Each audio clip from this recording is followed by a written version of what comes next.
প্রিয়জন বাছাইয়ের ক্ষেত্রে এই ব্যাপারগুলো মাথায় রাখবেন। বিস্তারিত এই বোনটার মুখ থেকে শুনুন। আমাদের জীবনের কিছু সম্পর্ক স্রষ্টা ঠিক করে দেন, সেগুলোর উপর আমাদের আসলে কোনো হাত থাকে না। যেমন আমরা জানতাম না আমাদের বাবা মা কে হবেন, আমাদের ভাই বোন কে হবেন, কিন্তু জীবনের কিছু গুরুত্বপূর্ণ সম্পর্ক আমরা নিজেরা তৈরি করি। আমরা ভালোবাসা দিয়ে বুঝে নিতে চাই যে কে আসলে ওই সম্পর্কে আমার জন্য বসবেন বা স্থায়ী হবেন।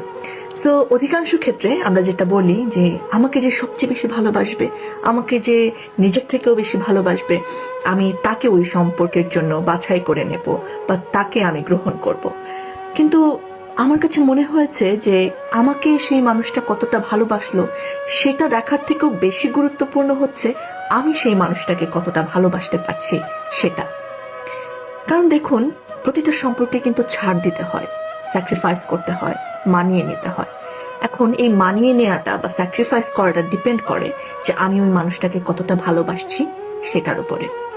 দেখা যাবে আমি কিন্তু সবাইকে ভালোবাসতে পারি না, দেখা যাবে অনেক কারণ আছে ভালোবাসার, তাকে কোনো কমতি নেই, কিন্তু তাকে আমি আসলে ওইরকম ডেডিকেশন দিতে পারছি না।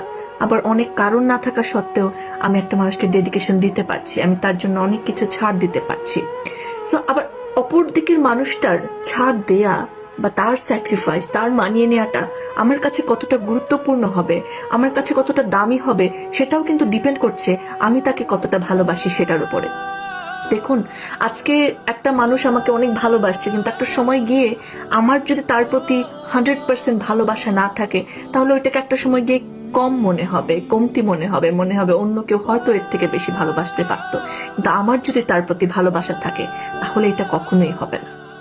সো যে কোনো সম্পর্ক বলতে ওই বিশেষ সম্পর্কগুলোর ক্ষেত্রে কেউ আমাকে কতটা ভালোবাসছে এটা যেমন গুরুত্বপূর্ণ, ঠিক তেমনি আমি তাকে কতটা ভালোবাসতে পারছি, আমি তার প্রতি কতটা ডেডিকেশন দিতে পারছি, তার জন্য আমি কতটা স্যাক্রিফাইস করতে রেডি, এই জিনিসগুলো বিবেচনা করা অনেক বেশি ইম্পর্টেন্ট।